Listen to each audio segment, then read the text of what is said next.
오늘은 실내 디자인사의 고대 건축술 중에서 지난 시간에 이어서 초기 기독교 건축에 이제 들어가게 되는데, 그 전에 지난번에 얘기했던 고대 건축인의 이집트 건축, 서아시아 건축, 그리스 건축, 로마 건축에 대해서 조금 더 구체적으로 살펴보는 그런 시간을 갖도록 하겠습니다. 그래서 이집트 건축은 이제 이집트 통일 왕조가 세워진 BC 3200년경부터 페르시아에 의해 정복된 BC 530년경까지 나일강 유역에서 형성된 고대 이집트 문명을 배경으로 전개된 건축 양식이 됩니다. 그래서 이집트 문명에 대한 부분은 이제 지난번에 얘기를 했습니다. 그래서 그걸 참고를 하고, 이번에는 이제 이집트 건축에 대한 특성을 좀 보면, 먼저 건축 재료는 기후가 매우 건조하고 목재가 귀했으므로 자연 환경상 풍부한 흙과 돌에 의존해서 이제 건축 양식이 발달됐다 이렇게 볼 수 있고, 초기에는 갈대라든가 파피루스, 점토 등의 천연 재료를 주로 이용을 했습니다. 점차 나일강 하류 지역 강유역의 풍부한 점토, 그래서 지난번에도 얘기했듯이 이집트 문명에 있어서 나일강이 있으면 나일강에 이제 하류에 범람을 한다고 했죠. 나일강이 이제 범람을 하게 되면 여기에 이제 퇴적층이 쌓이게 되고, 물론 여기 이제 피라미드가 이렇게 지금 있죠. 이 퇴적층에 의해서 점토가 이제 생기게 되는데, 이 점토로 제조된 흙벽돌을 이제 햇볕에 말려서 사용한 게 이제 특성이 되겠습니다. 후기에는 나일강 상류 산악지대에 석재를 채취해서 그걸 이제 가공하고, 여기서 이제 석재를 채취한 다음에 그걸 가공해서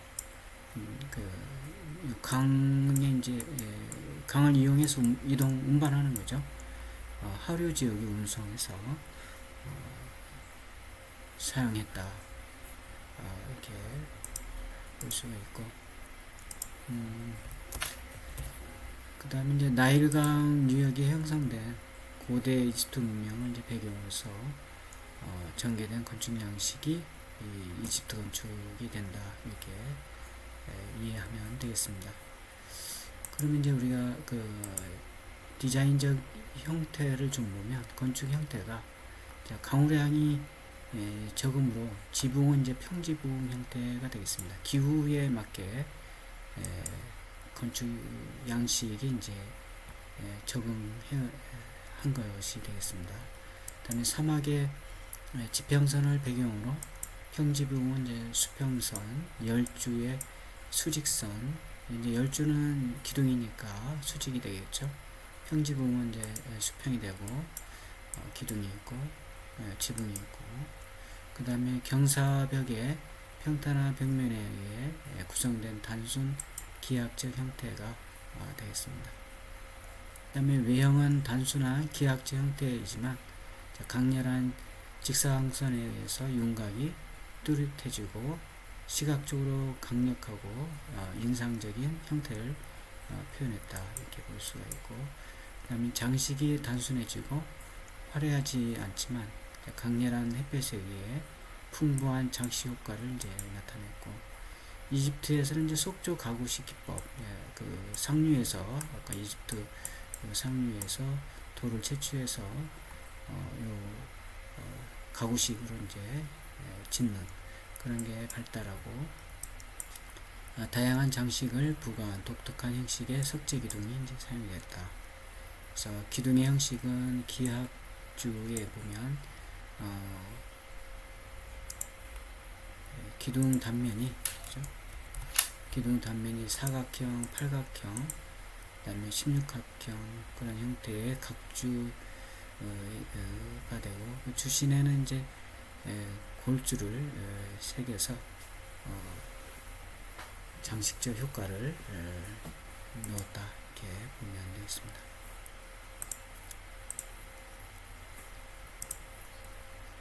그리고 이제 식물 형태를 그런 장식을 한 기둥 같은 건 이제 로터스 기둥이라든가 주두가 연꽃 모양을 띈다든가 그리고 이제 파피루스 기둥 같은 경우 주두가 이제 파피루스 모양을 띠고 종려 기둥은 이제 주두가 종려나무 모양을 그런 형태의 이제 장식을 한 기둥이 사용됐다 이렇게 보면 되고 이제 조각주는 주두를 인물상이라든가 형태로 조각하거나 주신을 인체 입상 그 다음에 그런 인체 입상 형태로 그 조각해서 사용했고 실내로는 이제 토로신 기둥이라든가 오시리슨 기둥 이런 이제 기둥들이 있습니다. 그리고 이제 대표적인 건축에는 이제 이집트의 사카라 마스타바라는 그런 건축 분묘가 있는데 분묘는 이제 뭐 아시다시피 이제 피라미드는 뭐 단형 피라미드라든가 굴절 피라미드, 쿠프왕의 그런 피라미드가 이제 있게 되겠습니다.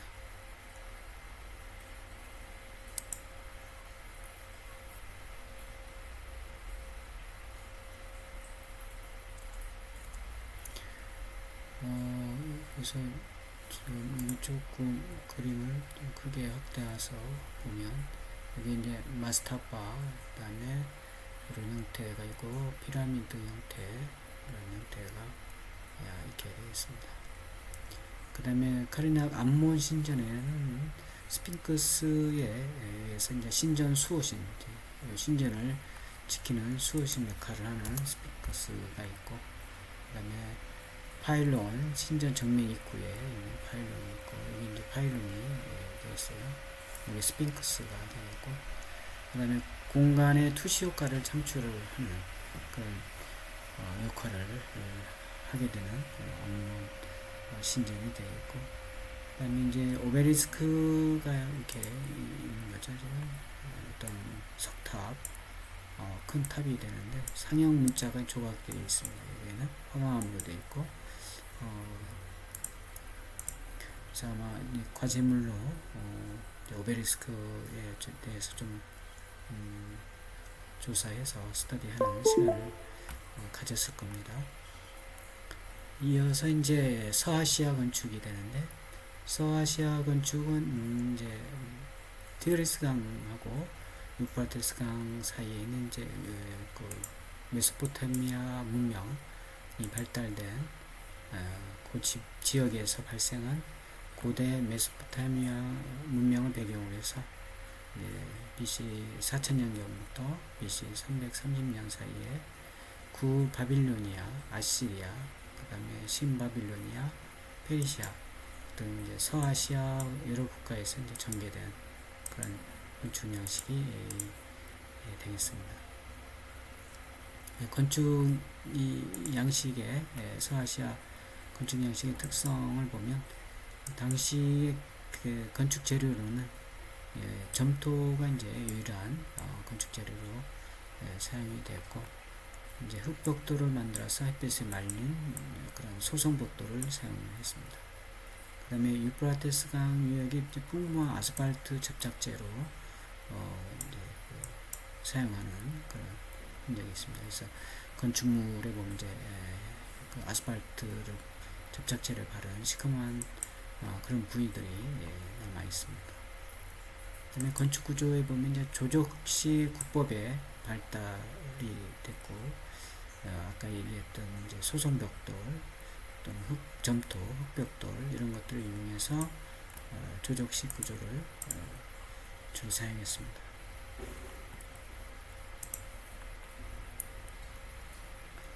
그 다음에 이제 부축벽을 쌓아서 조적식 벽돌을 이제 구조적으로 보강을 했다. 부축벽은 이제 이렇게 벽이 쭉 있으면 이렇게 벽이 있겠죠. 이게 물론 이제 벽돌로 이렇게 싸는 거죠. 벽돌로. 그러면 이 벽돌, 이 벽만 쭉 있으면 그 외부에서 뭐 바람이라든가 이런 힘이 가해지면 이렇게 벽이 무너질 수 있으니까 이게 이제 부축벽을 이렇게 세우는 거죠. 이렇게. 그래서 중간중간에 이렇게 부축벽을 세워서 여기 이제 부축벽이 되는 거죠. 그래서 벽이 넘어지는 것을 이제 방지하는 그런 효과의 이제 구조적 그런 것도 이제 보강을 했다, 이렇게 보면 되고, 오늘날에도 부축벽을 우리가 건축 구조 기준에는 부축벽을 이렇게 세우도록 규정하고 있습니다. 그 다음에 아치와 볼트를 사용했다. 아치하고 볼트는 아마 지난 시간에 얘기가 됐을 것 같은데, 다시 한번 이제 아치는 뭐 여러 가지 아치 형태 있죠. 포물선 형태도 있고, 원형 형태도 있고, 평 형태도 있고, 평아치도 있죠. 그 다음에 이제 아치는 이런 식으로. 아치 특성은 이제 하중이 가해지면 이 하중이 분산이 되는 거죠. 이렇게 분산이 되고, 대신에 이제 여기에 이렇게 밖으로 수평력이 생기는 것을 이제 잡아줘야 되겠죠. 그 다음에 이제 볼트는 이제 그 리브라든가 이런 형태의 어떤 이렇게 되어 있는, 이제 벽돌로 이렇게 만든 거죠. 그래서 이제 공간을 크게 하는, 그래서 성당이 고딕 성당 이런데 이제 천장면에 이런 볼트를 둬서 위에서 내려오는 그 벽돌의 무게라든가 이런 것들을 이제 분산시키는 그런 역할을 한 게 볼트가 됐습니다. 볼트. 아치를 있고, 그 다음에 이제 이 아치와 볼트 사용이 이제 발달된 조직 기법을 써서 이 기법, 아치와 볼트가 이제 발달이 됐고, 출입구, 성문, 배수로, 계고부 등에 이제 많이 사용이 됐습니다. 대표적인 건축물은 이제 파빌로니아 건축, 지구라트. 우리가 이제 지난 시간에 지구라트를 한번 소개를 했는데, 그래서 지구라트는 이제 신에게 이제 제사를 드리는 신전의 기능을 갖추고 있고, 천문 관측과 예언을 행하는 천문 관측대로서의 기능을 같이 갖춘 그런 건축물이 되겠습니다. 그 다음에 아시리아 건축, 사르곤 2세의 궁전이라든가 니네베시 이런 건축이 이제 해당이 되겠고, 신바빌로니아 건축에는 이제 아슈타르 성문이라든가 마르두크 신전, 바빌론 이런 게 있습니다.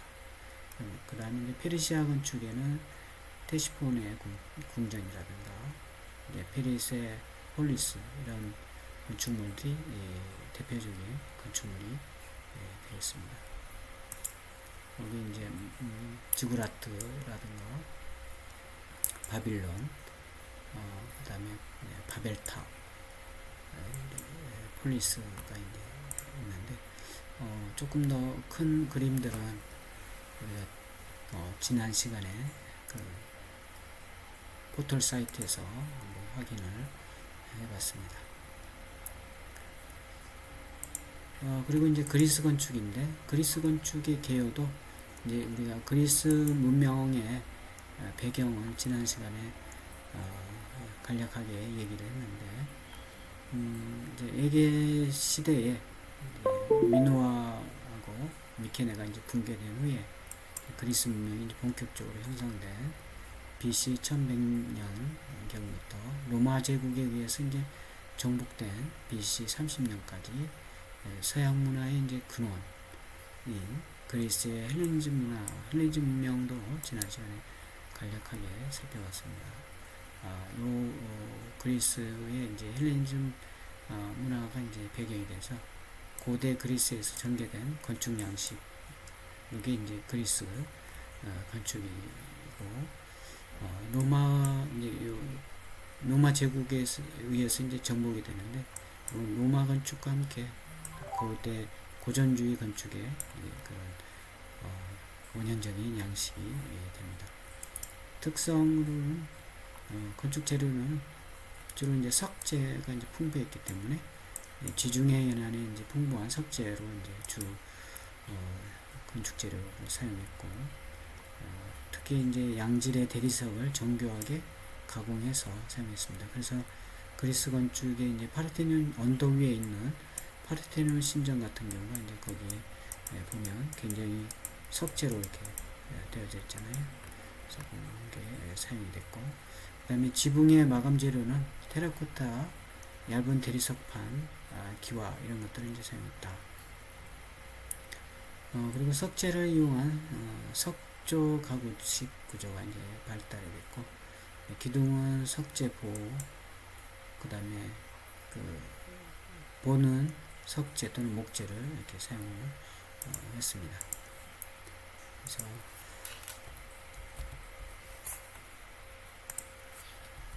그다음 석재 가공 기술이 발달된 주범 양식을 이제 개발했다. 그래서 우리가 주범 5도에 대해서 이제 살펴봤을 겁니다. 교재나 과제물로도 한번 스터디를 했죠. 그 다음에 외부 공간의 발달을 보면 이제 그리스인들은 이제 온난한 기후를 즐기기 위해서 야외 생활에 이제 집중을 했고, 그 다음에 활발한 야외 생활을 수용하는 개방적인 외부 공간이 이제 자연스럽게 생활 양식에 맞춰서 발달이 됐다. 그 다음에 건물 자체의 내부 공간보다는 건물에 의해 형성되는 외부 공간에 이제 관심을 가졌습니다.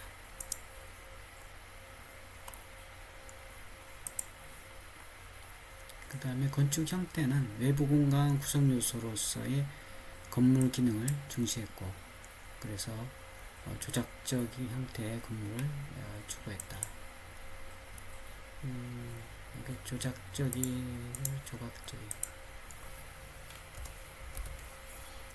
그 다음에 건축물의 공간미보다는 형태미를 추구해서 건물 외관에 이제 치중을 했고, 주범을 기본으로 하는 그런 비례의 조화, 균형을 바탕으로 형태미를 추구한 그런 건축 형태가 되겠습니다.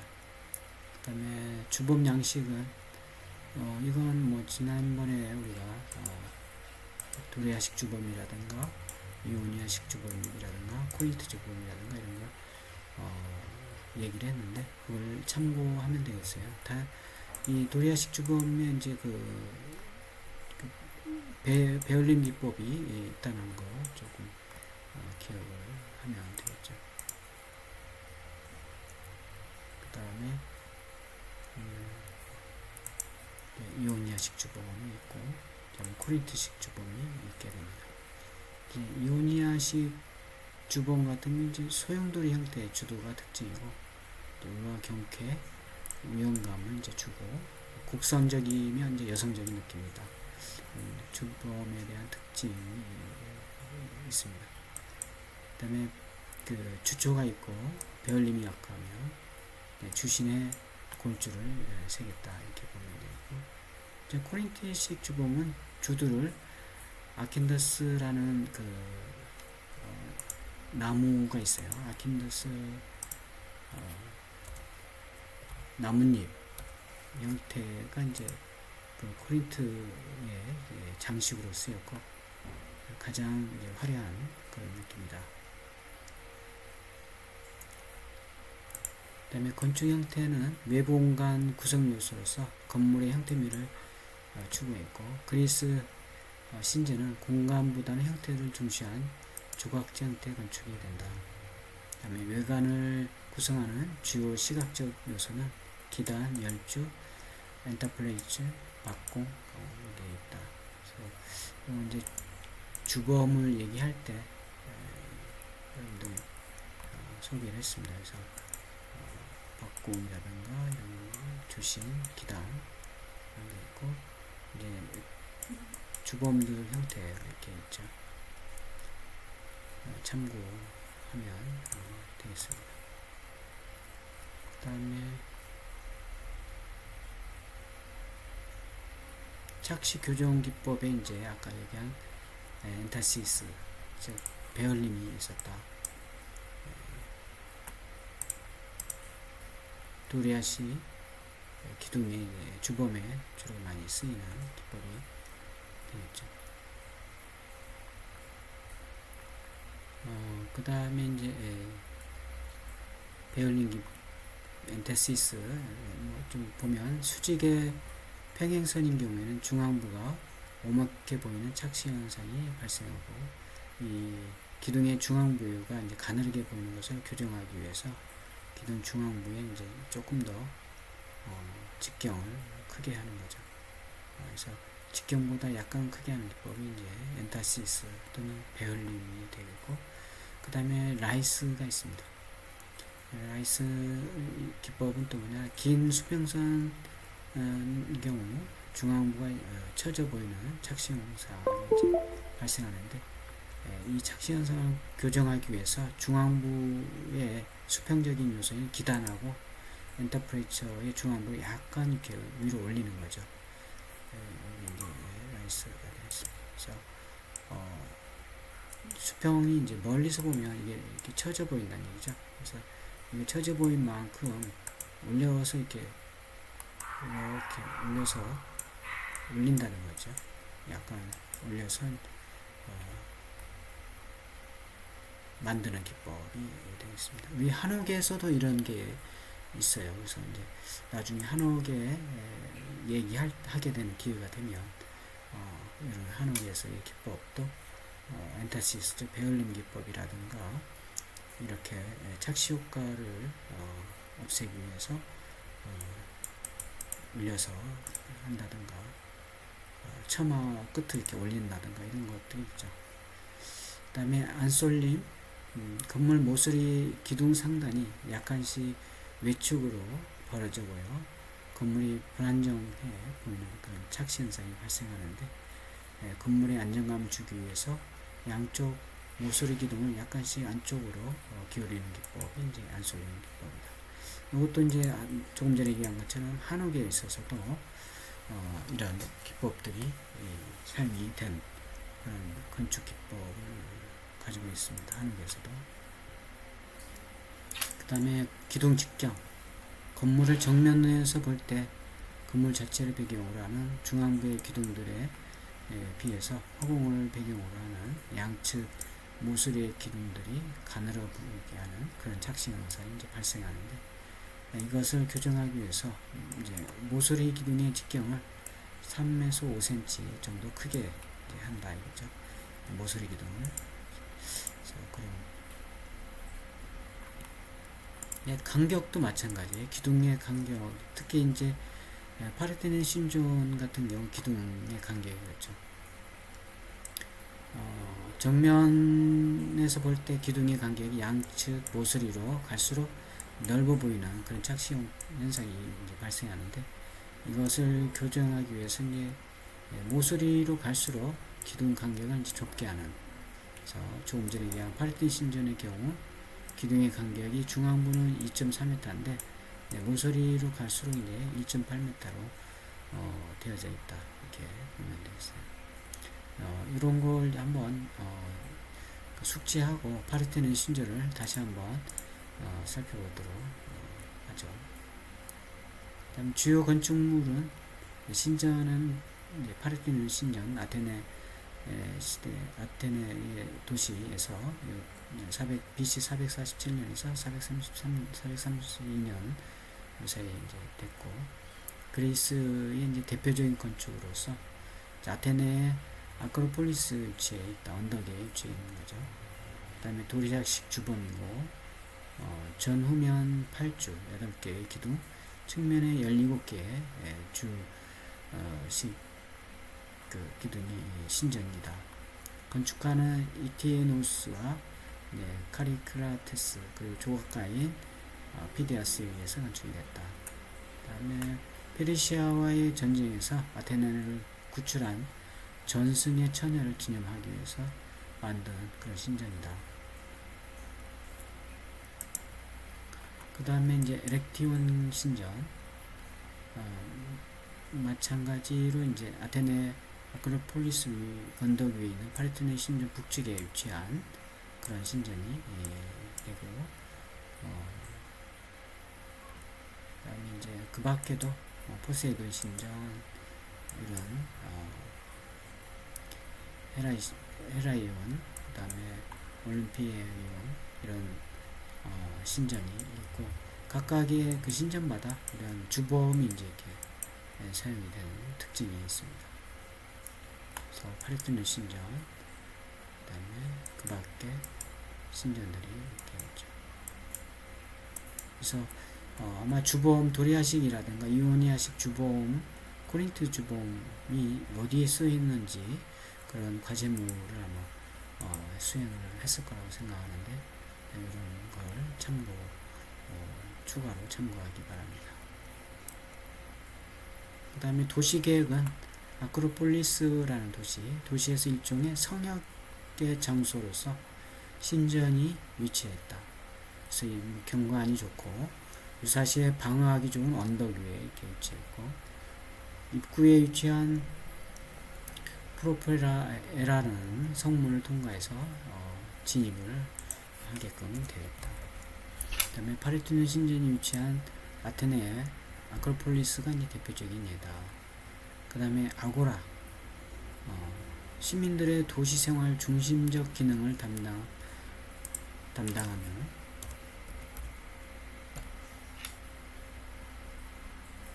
하고 시민들의 정치, 경제, 상업 등 일상적 활동을 수행해서 야외의 공공광장으로서의 광장 중심으로서의 스토어, 시장, 공공기관, 극장 이런 것들이 이제 위치해 있는 게 아고라가 되겠습니다.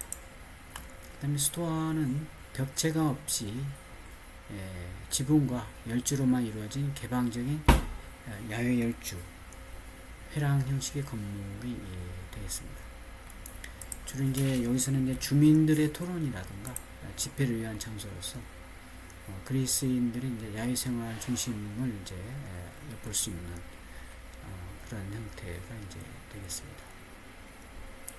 그 밖에 극장 건축이라든가 체육 시설 이런 것들이 있게 되는데, 콜로셀리움이라든가 이런 것도 나타나는 게 되죠. 원형 경기장이. 그다음 주거 형태는 아까 얘기한 것들은 야외 생활이 이제 추종했다. 야외 생활에 뭐 스토어 건축이라든가 아고라라든가 이런 것들이 이제 주거 양식에 영향을 미친 형태가 되겠고, 그래서 이제 건축 수준이 그렇게 높지는 않다. 그 다음에 BC 6세기경부터 중정식 평면의 주택이 지배적인 유형이다. 그 다음에 분묘 건축이 이제 발달이 됐고, 이제 아크로폴리스하고 다이오니소스 이제 극장이 되겠습니다. 그 다음에 이제 로마 건축인데, BC 753년부터 로마 제국의 동로마, 서로마로 이제 분리되고, 이게 365년까지 이제 이탈리아 반도에 전개된 그런 건축 양식이 되겠습니다. 그 다음에 특성은, 재료는 이제 이때 이제 로마에서 콘크리트가 이제 발명이 됐다. 화산재라든가 석회를 섞어서 콘크리트를 이제 제조해서 사용을 했다는 거죠. 그래서 굉장히 이제 견고하고, 오늘날에 이제 콘크리트의 어떤 시조가 되는 그런 기술이 이제 만들어진 겁니다.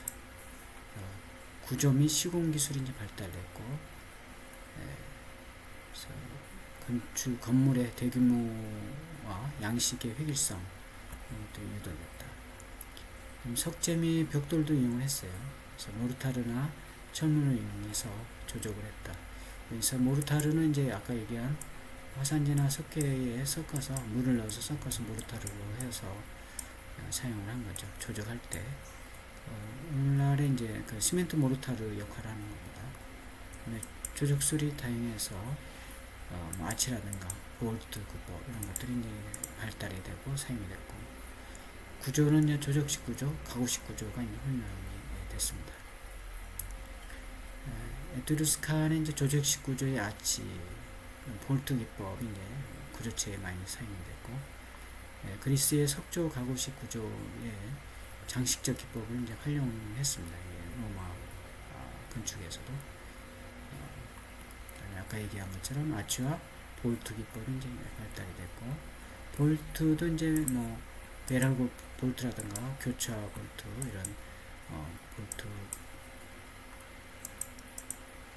볼트 형태가 이렇게 있고, 교차 볼트도 마찬가지죠.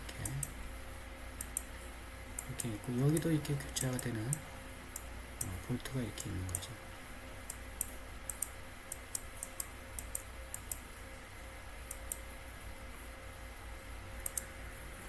그 다음에 돔이 이제 발전을 하게 됩니다.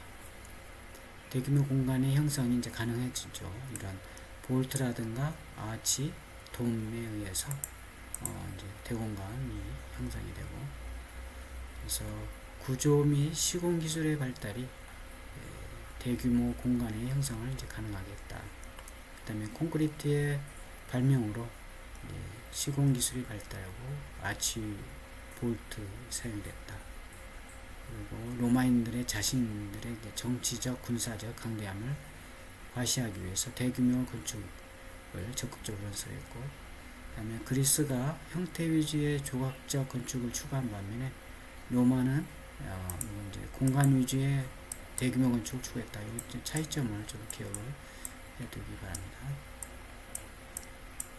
그 다음에 서양 건축 역사상 본격적인 내부 공간을 형성한 것이 이제 로마 건축이라고 할 수 있습니다. 그래서 이제 그리스 건축은 주로 이제 야외 밖에서 생활하는 야외 활동이 이제 주가 되다 보니까 주거 건축에서는 크게 이제 어떤 큰 의미를 이제 찾기가 어려운데, 로마 건축에서는 이제 내부 공간에 이제 주로 이제 로마인들이 그 뭐 예를 들어서 그 내부에서 그 일어나는 그 주거 생활이라든가 그다음에 목욕 생활 이런 것들을 이제 주로 내부 공간에서 많이 활동을 한 그런 생활 방식이었습니다. 그다음에 주범 양식도 이제 그리스에 있었던 도리아, 이오니아, 코린트하고 그 밖에도 이제 터스칸식 주범이라든가 복합식, 혼합식 주범 이런 것들이 이제 발달이 사용이 됐다 이렇게 보면 되겠습니다. 그래서 주요 건축물로는 이제 포럼, 그리스의 아고라와 이제 비슷한 거죠. 이런 형태의 기능의 공공 광장이 포럼이 있었고, 도시 구조의 중심으로 정치, 산업, 사교, 교통 그런 기능이 집약된 그런 공공 광장이 되겠습니다.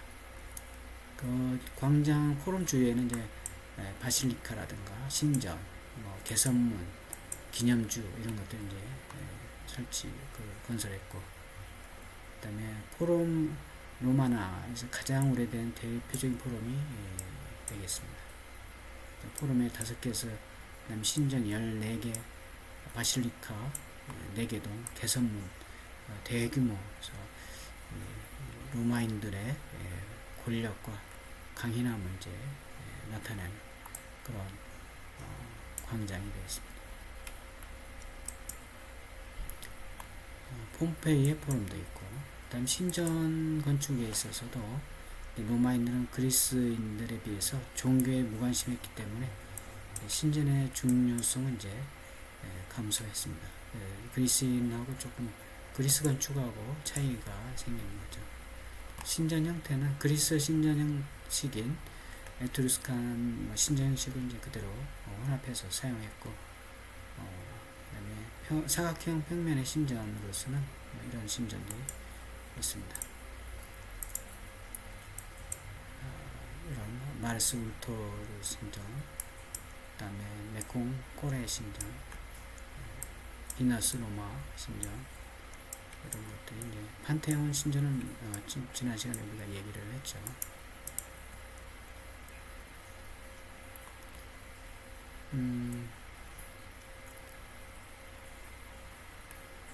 그래서 판테온 신전은 이제 로마의 대표적 건축물로서 서양 건축 역사상 내부 공간의 형성과 발달의 출발점이 됐다, 이렇게 평가할 수가 있고, 그 다음에 로툰타라고 하는 그 원통형 벽체하고 돔 지붕으로 구성이 되어 있고, 로툰타의 직경은 약 44m, 벽의 두께는 6m, 돔의 최고 천정 높이는 44m고, 이게 이제 지난 시간에 우리가 이제 좀 살펴봤죠.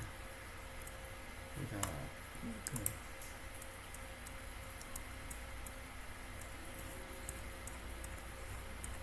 요게 이제 판테온 내부가 되는 거죠.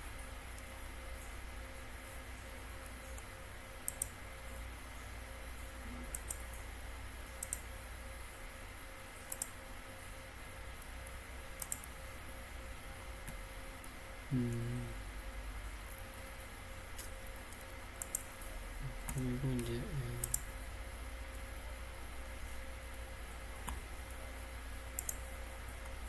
돔형 지붕 정상에 위치한 9m 천장이 유일한 채광 수단이다. 그래서 이게 이제 채광 수단이 있는 거죠. 그리고 전면에 열주 현관, 코린트식 주봉 8개가 구성이 되어 있고,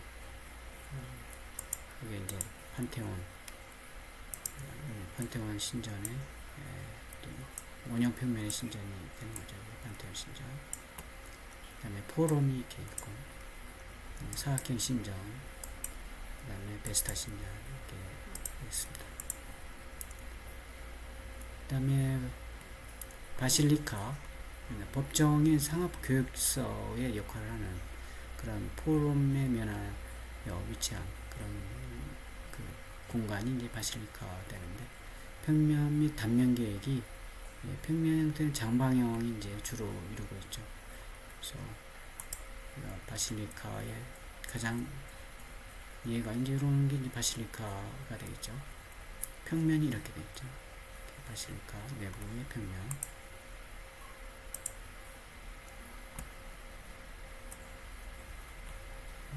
그래서 평면 형태는 장방형으로 길이는 너비의 2에서 2.5배 정도, 내부 공간은 2열의 열주에 의해서 중앙에 신랑과 그다음에 양측에 측랑이 있게 됩니다. 그 다음에 포럼에 면한 방향에서 주 출입구를 설치하고, 그 반대편에 이제 복관석으로 사용하는 반원형 후진을 이제 설치했다, 이런 게 이제 되겠습니다. 그 다음에 고측창을 이제 이용했다는 거. 그래서 고측창을 통해서 이제 채광을 할 수 있는 그런 건축물이 되겠습니다.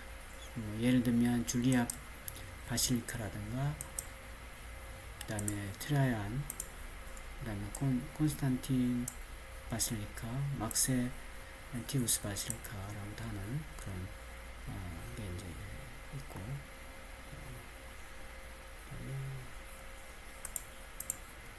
체육시설이 있습니다. 체육시설. 그래서 코르셀리움 원형 경기장, 대표적인 원형 경기장이 체육시설로 있게 되는 거죠.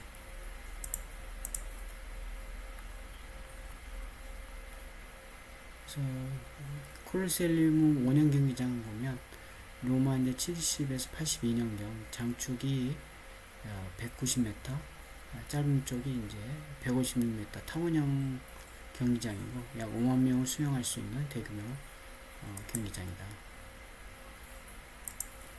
자, 외관은 이제 원래는 3층 아케이드로 구성이 되어 있다. 그래서 지금 여기는 이제 다 없어지고 붕괴됐지만 아케이드가 있는 거죠. 그리고 이렇게 3층 개당이 되는. 그 다음에 1층은 도리아식, 2층은 이오니아식, 3층은 코린티식으로 이제 4층은 후에 중축이 됐다. 그 다음에 베로나의 투기장이라든가 폼페이 투기장, 막센티우스의 전차 경기장 이런 것들이 이제 체육 시설로 있고, 공공 목욕탕, 공공 욕장도 이제 많이 사용을 했습니다. 사교장이기도 하고 목욕을 즐기기도 하는 다목적으로 이제 사용했고, 그 밖에도 여러 가지 도서관, 강의실 이런 거 있고, 그 다음에 칼라 욕장이 있게 되죠.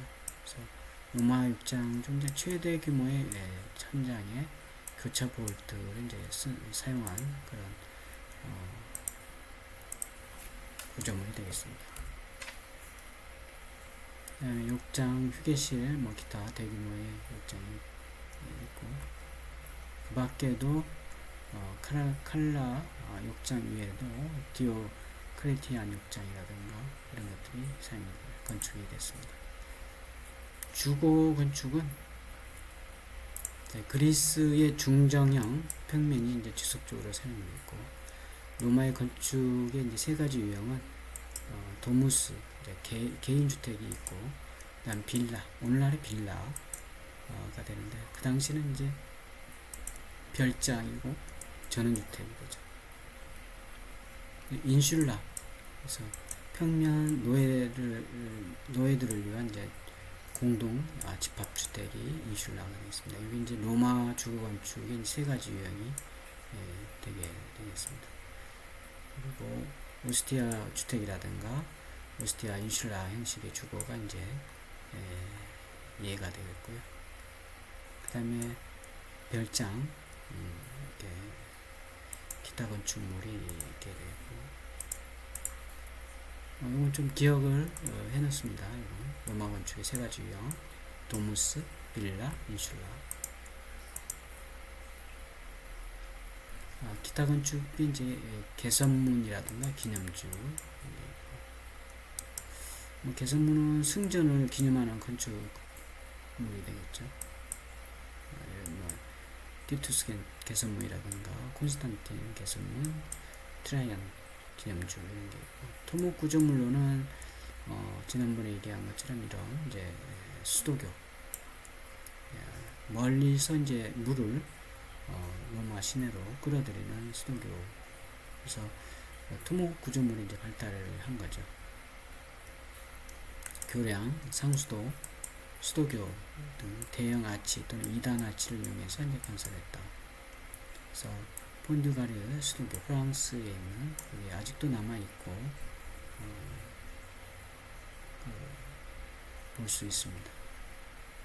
그 다음에 세고비아 수도, 이런 것들이 건설이 됐고, 극장으로는 그리스 극장은 이제 자연적 구릉지를 이용했지만, 이제 로마는 인공적으로 만든 거죠. 굉장히 건축 기술이 발달이 됐으니 형질을 인공적으로 이제 만들어서 극장으로 만들었다. 그래서 영구적 무대 배경 건물인 스케네가 이제 2, 3층으로 대규모로 이렇게 만들었고, 화려하게 장식을 했다. 그래서 바르셀루스 극장, 그 다음에 오란주 극장 이런 게 있고, 그 밖에도 이제 그 궁정건축이 예를 들어서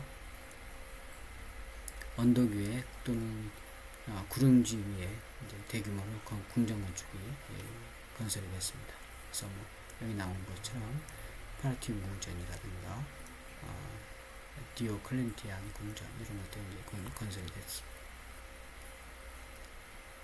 이제 마르셀루스 극장이 되겠어요. 자, 여기까지가 이제 우리가 살펴본 서양 건축물에 있어서 이 고대 건축은 이제 여기서 마무리를 하도록 합니다. 이제 다음 시간에는 이제 고대 디자인사가 이제 마무리되고, 이번 시간에는 여기서 마무리되고, 다음 시간에는 이제 중세 디자인사인 초기 기독교로 들어갑니다. 아까 여기서부터 이제 다음 시간에 다음에 들어가게 되는데, 초기 기독교 건축을 하고 다음에 하고, 그 다음에 이제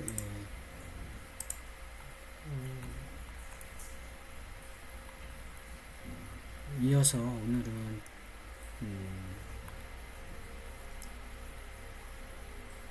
디자인사에 있어서 아마 산업혁명은 지난 시간에 수정공 소개를 했어요. 산업혁명하고 수정공 소개를 했는데, 오늘은 이제 이어서 예술 공예 운동에 대해서 간단히 살펴보는 시간을 갖도록 합니다. 이어질 예술 공예 운동에 대한 동영상까지 듣고, 요번에 과제물이 있습니다. 그래서 과제물은 동영상을 예술 공예 운동 동영상까지 듣고, 그 예술 공예 운동에 대해서 자료를 좀 조사를 해서 PPT로 만들어서 카페에 제출하는 건데, 그 이제 윌리엄 모리스라는 사람과 그 다음에 존 럭스킬이라는 사람을 위주로 하고, 또 레드하우스를 중심으로 그 예술 공예 운동의 내용과 작품들, 그 밖에도 이제 뭐 건축물은 이제 레드하우스인데, 뭐 실내 디자인이라든가 직물, 뭐 가구, 카페트, 뭐 이런 것들을 조사를 해서 제출하기 바랍니다. 그러면 다음 예술 공예운동 동영상으로 학습을 이어가기 바랍니다.